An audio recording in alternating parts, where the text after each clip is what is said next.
Who will win this diecast battle between the reigning champion of Hot Wheels and the challenger Majorette? Stick around to find out.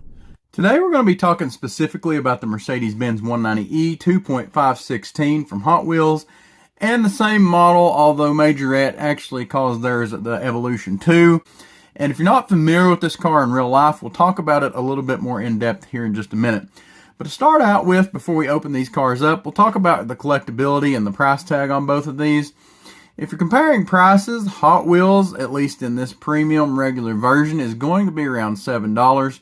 Hot Wheels has had several different versions of this casting over the year. This is just the most recent, and this is one that I picked up the other day. And when I saw this in the store, it gave me the idea for this video just to compare specifically these two castings. If you're comparing Hot Wheels to Majorette overall, I think it's a no-brainer that Hot Wheels is always going to win out. Hot Wheels is always going to have some resale value. But just as far as who does a better job with the casting, let's take a look. Right. Hot Wheels for the premium is going to be around $7 ballpark. For Majorette, you're looking at $4 ballpark, right? On the premiums, these have no moving parts. They do have metal bases, rear rider wheels, and tires. And as far as the deluxe cars from Majorette goes, they have a metal body, rubber tires, suspension, and opening parts, okay? So same car, a little bit more features on the Majorette and a cheaper price tag. As far as resale value, to be honest with you, for this specific casting, I don't see the resale value going terribly high. But with that, it's still probably always going to be a little bit higher than with this, if that's something you're interested in. I would think for this car, most of the people that are going to be buying it are people who are actually interested in this car specifically. So let's go ahead and crack these open and give them a little bit of comparison. While we're doing that, we will talk about this car specifically. Now, the Mercedes Benz 190e has actually had several iterations over the years. It's a car that hails from the 80s, ended in the early 90s, and it was a race car that originally was supposed to be a rally car and ended up having a little bit different life as a road racing car. So ended up having, in its last form, I think a little over 200 horsepower, maybe like 220 or something like that. Cosworth helped Mercedes-Benz work on the engine. And one unique and interesting thing about this car is it was really developed as an aerodynamic car. It has a very low drag coefficient, and so it may not look like it, but it was definitely developed with aerodynamics in mind. And if you look at pictures of the real car, they did a good job with these castings. And at first they look really sharp, really boxy. And they've tried to add some of the body kit lines on here. But if you look at the real pictures of these cars, especially the last few iterations, you can definitely tell that there was a lot of body kit. And specifically, I'm going to put it on this green car because it's a little bit easier to see. You can see we have air dam up here. Of course, you would think the front would be a little more tapered. But when you get to the back, you have the wing right here. You have a big wing right here that would have been adjustable, and a secondary spoiler right here. So a lot of downforce. You have a lot of body kit that was made to force air over the car in a certain way. Also, as I said, Cosworth was brought in to help develop engines for these. In their last iteration, I think the actual race cars were in the mid-200 range. They did have to sell so many of these cars, and I believe the last few iterations they sold were actually sold out before they were actually made. Usually these had a little bit less horsepower, somewhere between 75 to 80% horsepower from what the actual race car did. Still nice little road cars, and I'm sure anybody that got a hold of one probably had some add-ons and did some work on those themselves. So let's go ahead and take a closer look at each one of these cars. As I said, Hot Wheels has had several different iterations of this casting. Of course, I believe the car only came in like a blue-black or a black finish. There were some silver versions, maybe a couple of other colors that were very rare items offered.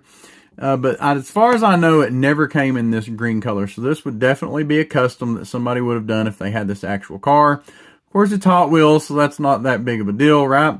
Let's go ahead and take a look at the front end here. This is one point where the Hot Wheels and the Majorette definitely differ. Overall, you can tell that the body shape, the size of the car, is pretty similar. And for Majorette, a lot of times their cars are a little bit on the big side, or at least that's the complaint I hear. Part of that's probably due to the moving parts. But overall, I think this car is sized pretty comparatively with the Hot Wheels. And both of them look like pretty accurate representations as far as the body lines go. But on the front end, you can see the Hot Wheels as a tampo on the headlights, and it looks really good. On the Majorette, it's actually pressed in plastic, which looks okay, but it kind of blends in with the paint. And while that, on a lot of vehicles, gives it a more realistic feel, on the Hot Wheels, I think that the headlights, even on the black version, pop just a little bit more. So whether that's more true to life or not, I'm not sure. It probably is, because you would have reflectors on the headlights. So this just kind of looks blended in on the black color. Maybe if it was a different color, it might look better, but it'd be nice if they put maybe a little bit of silver paint or something behind that to make it look a little more realistic. So probably give that one to Hot Wheels.